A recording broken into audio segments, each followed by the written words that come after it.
Hassan Reddick enjoyed him throughout the day, eating his lunch. And then he finally got to the dessert when he sacked Dak Prescott at the end.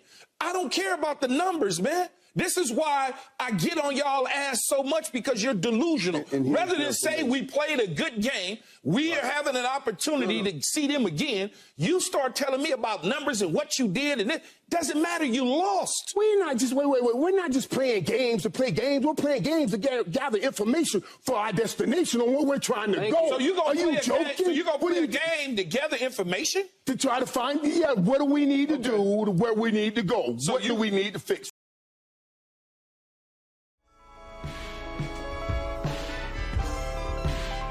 Let me talk my shit again.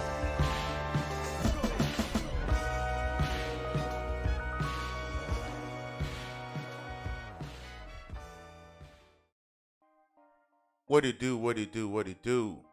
This is the Talk My Shit Again podcast. I'm your humble, hostile host, Cassius Cliff. How we feeling? It is bye week. It's actually coming to an end. Today is Monday.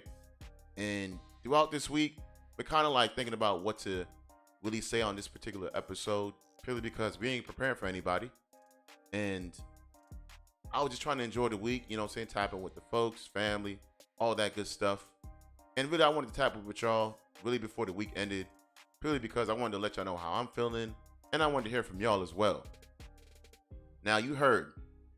And first off, shout out to Keyshawn, because when it comes to these shows they have a lot of these guys that are Cowboys apologists, even like apologists for certain teams and certain players.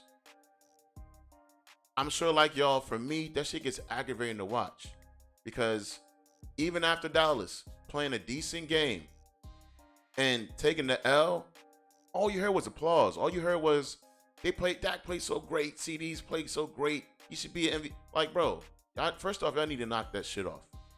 Because if you are still debating or really trying to bang the table for Dak Prescott to be not only, I would say, respected as one of the best quarterbacks in the league, to be in the MVP conversation, you need to knock it off.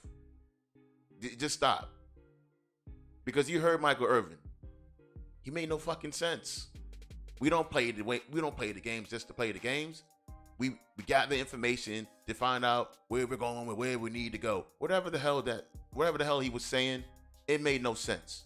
Much like a lot of these people trying to say that now Dak Prescott should be in the MVP conversation. Why? Because y'all stomped out the Giants on prime time? Yes, they put up 17 points. But they had Danny DeVito's son playing quarterback yesterday. You know who Danny DeVito is. He played Penguin. He was in the show, Always Sunny in Philadelphia. Several things. Great actor. His son trashed a quarterback. So that being said, it's just like they want to beat their chest, pat themselves on the back for stomping out the Giants.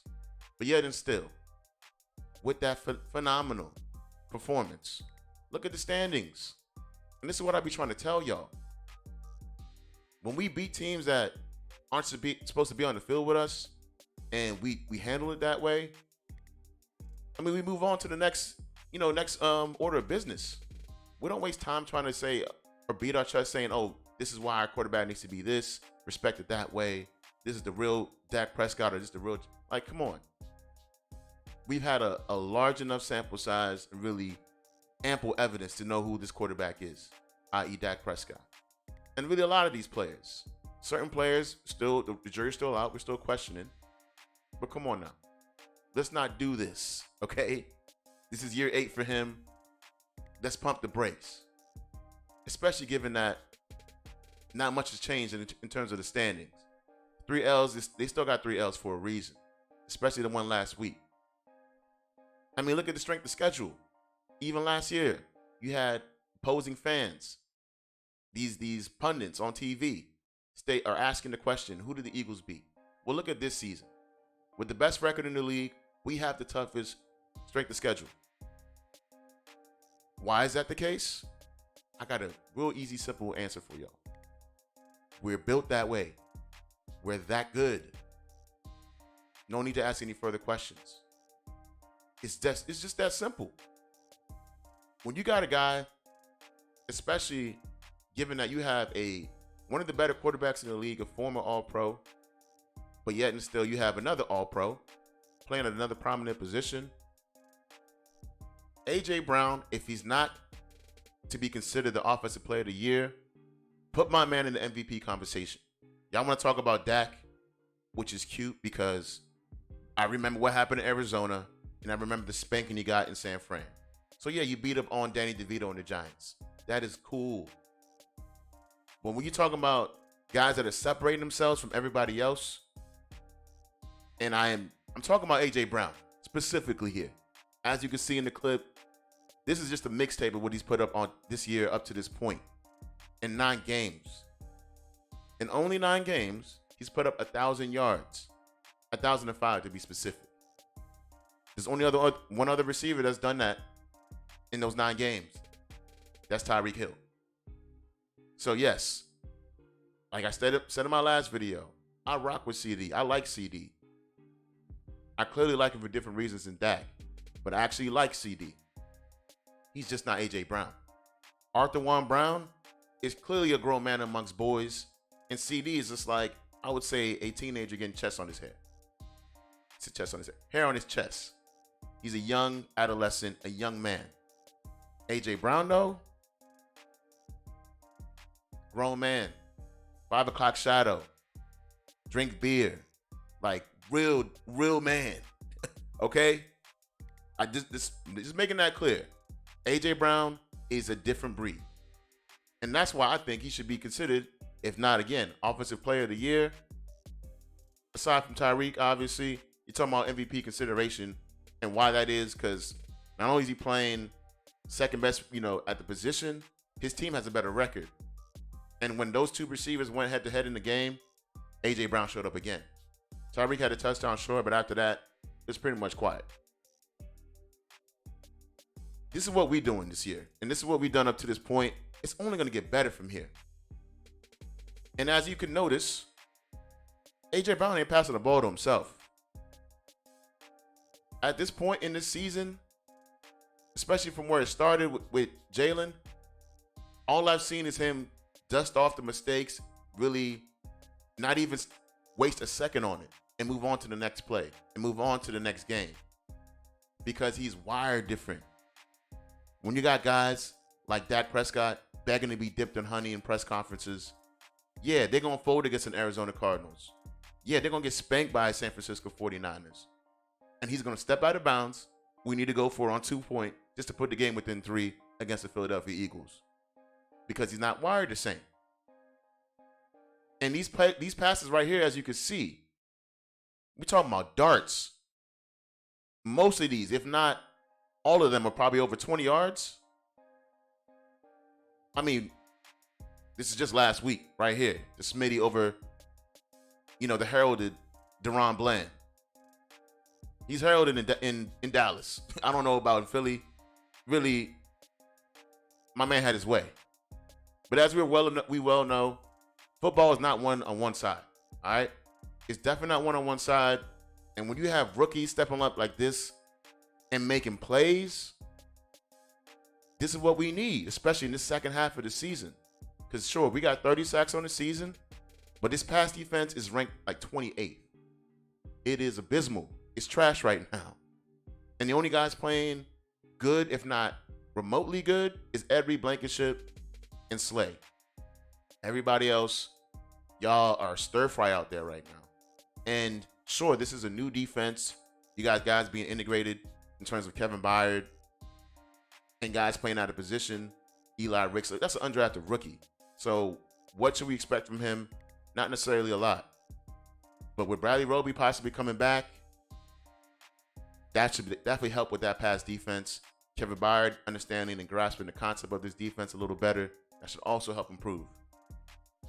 Yes, the pass defense is not looking great, but when you got the number 1 rushing defense, we still playing one-phase football. So y'all still playing into our hand, essentially, even though our hand doesn't look great all the time. But when you're sitting at 8-1, clearly the defense does enough when it needs to be done. And that's the kind of team that we built here in Philly. And I didn't help build it, obviously. But Howie Roseman and his owners in the front office, this is what they built. I'm just here to not only reiterate that, I'm here to shout it. Because people still don't want to put respect on our name. I haven't checked any power rankings. I don't really care about that kind of shit. But I'm almost certain, given that we were on the bye and Dallas put their boot on the Giants' neck, I'm sure that probably made us drop in the rankings. But as you probably are well acquainted, you probably should know by this point, especially the way I talk, accolades are cool. You know what I'm saying? Awards are great. Wins are better. Wins are the pinnacle. So winning a chip at the end of the season, and let's say none of my guys make it an All-Pro, none of my guys are MVP, I couldn't care less. We're trying to win chips over here. And when you have a team like this that's gone 8-1 back-to-back years, you gotta know that we for real, we serious.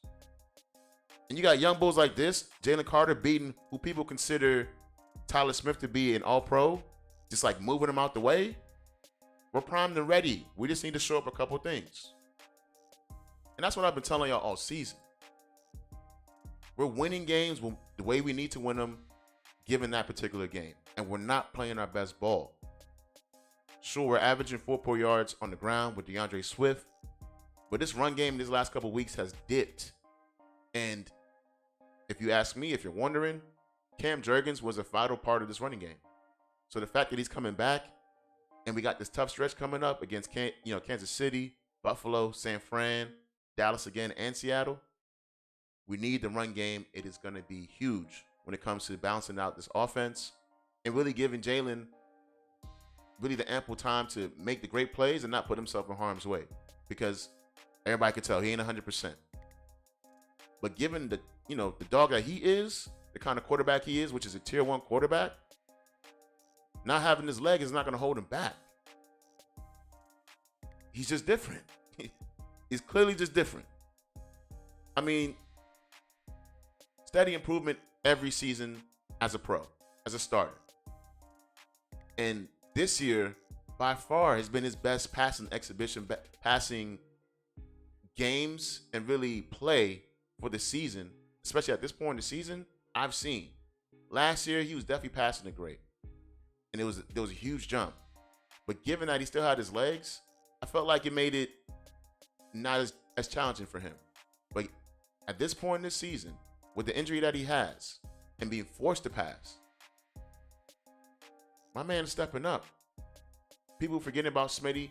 He's going to show up. God is hurt, but he's going to be on the way back. People shitting on Quez, and I'm definitely one of those people. I believe he has the potential to prove me wrong. Especially because, again, the way this team is built and the camaraderie and really just the kind of culture we got. Guys are out here to prove people wrong, be it ops or friendlies.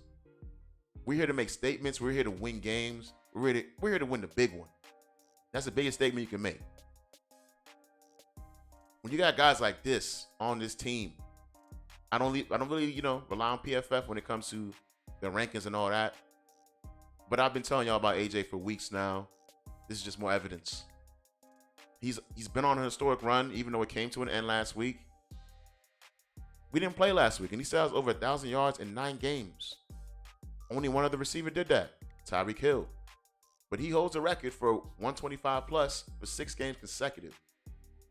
We're talking about first All-Pro, again, if not Offensive Player of the Year, MVP consideration, along with Jalen. Because 8 wins at this point in the season, with our strength of schedule, it ain't easy. This is a week-to-week league. This is a tough league. Everybody's a professional. Everybody gets paid to win, to play these games. So as much as I shit on the Giants, those are still pros too. And as much as I try to, let's say, belittle the win that the Cowboys had, that's not really what I'm doing. We just know that wasn't even competition.